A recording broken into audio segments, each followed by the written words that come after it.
Надо убивать советских граждан, чтобы получать еду и уголь? Важно поддерживать уровень террора и строить гулаги. Это был короткий обзор на Soviet City 2016 года от польского издателя. Карикатурную браузерку в раннем доступе, которую прекратили поддерживать спустя год. Дудя и Варламовых нам достаточно, поэтому на эту игру тратить время не стоит.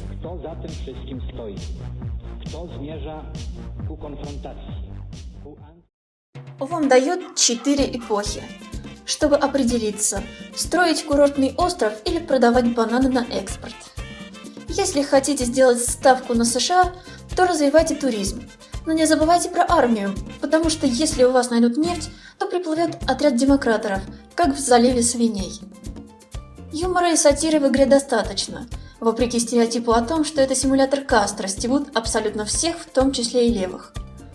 Удивительно, как болгарским разработчикам при переносе обаятельной изометрии первых частей в 3D удалось сохранить ламповую атмосферу. К сожалению, карибский сериал явно затянулся, и теперь издатели выпускают выстраданные вторичные сиквелы раз в 2 года с минимальными изменениями.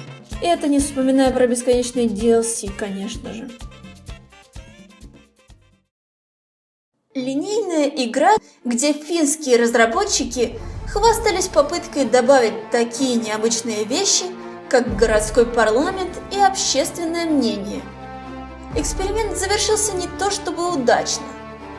Можно привести к власти соцдемов, которые в итоге сольют городской бюджет и приведут к штурвалу фашистов, которые в свою очередь приватизируют даже вашу бабулю. Оно вам надо? В Новороссии, в Новострании президентом становится злой коррупционер из КГБ, который репрессировал ваших родителей. Вам это не нравится. Вы собираете кружки и берете власть в свои руки. Задумка забавная, сюжет клишированный, а игра неудобная и скучная. Англичане в 2003-м пытались сделать полномасштабную игру про политические махинации на постсоветском пространстве. Но если вы ни разу не слышали о ней, то на самом деле ничего не потеряли. Играть можно, но только если готовитесь к сессии, потому что от скуки максимально быстро вернетесь к конспектам. На самом деле это даже не градостроительный симулятор, но атмосфера определенно есть.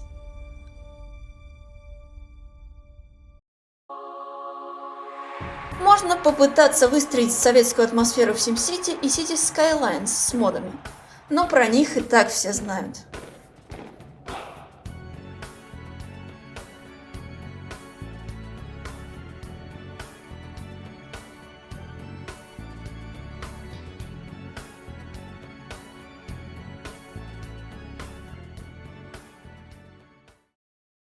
В этом году ценители насладились ранним доступом Workers and Resources Soviet Republic от словацких разработчиков. Игра радует градостроителей тем, что это не тупой клон SimCity. Радуются любители советских моделек поездов и прочей техники. Это очень няшная игра, потому что польский фургон Nysa здесь перевели как няша. Извините. Первоначально все игроки ставят кучу памятников Ленину, потому что на самом легком уровне сложности граждане абсолютно всем довольны. Они довольны и просто уезжают из страны. Да, теперь здесь тяжело будет провести Майдан, потому что тут так много памятников Ленину и прочих символов, что снос одного цепной реакции незамедлительно приведет к уничтожению всего города. Впрочем, это не страшно, потому что граждане не способны на бунты или даже хулиганство. Здесь вообще нет площадей по механике игры, а при посещении памятника гражданин пропадает. Впрочем, это уже совсем другая история. Дальше, когда фоновая музыка в стиле 70-х уже приелась, начинаем более-менее серьезно пытаться строить свою губернию. Насчет музыки не поймите неправильно, она классная сама по себе, хорошо передает атмосферу, но на данный момент состоит из всего лишь около 3,5 аудиодорожек, да и псевдославянские завывания уже давно набили оскомину. Игра не для широкого потребителя, Потому что тщательно выстраивать производственные цепочки нравится далеко не каждому, а в этом вся суть игры. С помощью трубопроводов и конвейеров построить единую плановую экономику, чтобы валюту использовать исключительно для иностранной торговли, а в идеале и вовсе от нее отказаться. К сожалению, полностью отказаться не удастся, потому что игра в раннем доступе, и мы все еще не можем производить многие экземпляры техники. Да и работает эта техника далеко не без багов. Порой единственным способом вывести из коллапса вашу внезапно намертво вставшую железнодорожную систему будет продажа одного из составов, занимающих путь. А стоят они очень недешево. По поводу моделек может показаться, что у разработчиков некий бзик на них, но рано радоваться. Пейзажи многоэтажки взяты из предыдущей игры разработчиков Air Missions Hind, посвященной советским вертолетам. Грубо говоря, на данный момент нам продают редактор карт для все той же игры. Антураж – сильная сторона игры. Можно строить небольшие домики, средненькие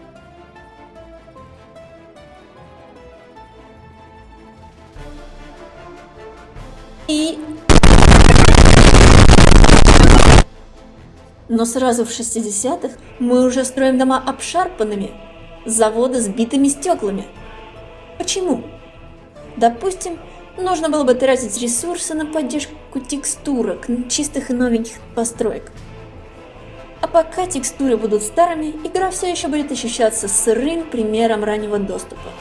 Такая вот диалектика. Помните, я говорила, что это никакая не республика, а губерния где-нибудь в Югославии. Здесь абсолютно нет никакой политики. Все-таки возможность вести по местной радиостанции пропаганду алкоголизма и травлю ЗОЖ не будем считать политикой.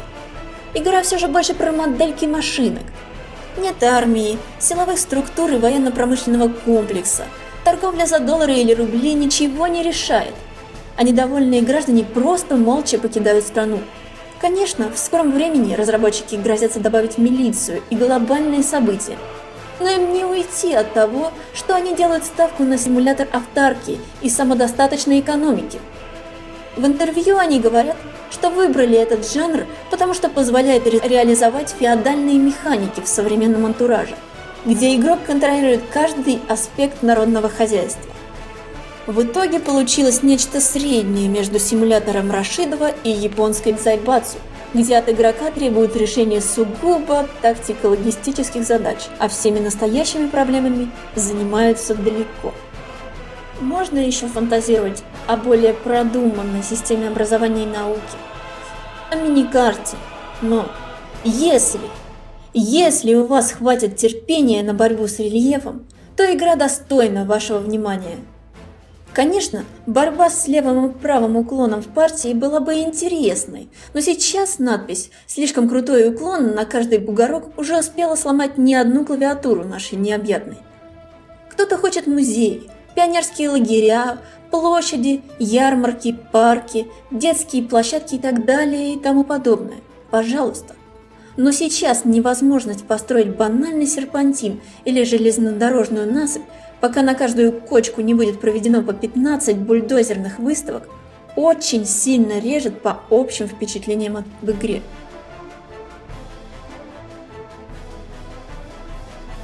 Для погружения в атмосферу не помешало бы описание построек в меню строительства, но я боюсь, что разработчики и так балансируют на грани скатывания в клюкву. Большинство положительных оценок этой игры фактически из-за того, что советскую эпоху показывает относительно нейтрально. С текущей конъюнктурой одно это уже вызывает симпатию тех, кто устал от игр, сценарий к которым пишет Камикадзе Ди. У игры высокий порог вхождения, и не то чтобы самый удобный интерфейс. Возиться с конвейерами сил хватит не у каждого. Особенно если из-за очередного бугорка вы не сможете построить производственную цепочку, и дорогущий завод придется сносить. Но в целом задумка неплоха. Если разработчики не опустят руки и учтут критику, доделают проект не спустя рукава, то так при выходе из игры раннего доступа каждый постсоветский школьник сможет помочь Алисе найти мелофон, подружиться с электроником, а с Петровым и Васечкиным сходить в кинотеатр на «Планету бурь». Я сейчас образно, но вы меня поняли. Остается лишь верить, что если и будет DLC на прихватизацию, дефолт и клей в пакетах, то оно будет бесплатным. Наш народ за все это уже заплатил сполна.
Благодарю за просмотр.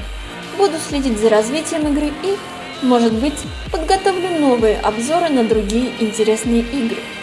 Напоминаю, что тунеядец игнорирует видео, все прогрессивное человечество жмет «Мне нравится», сознательные товарищи еще и подписываются. Отвечу на любой вопрос в комментариях.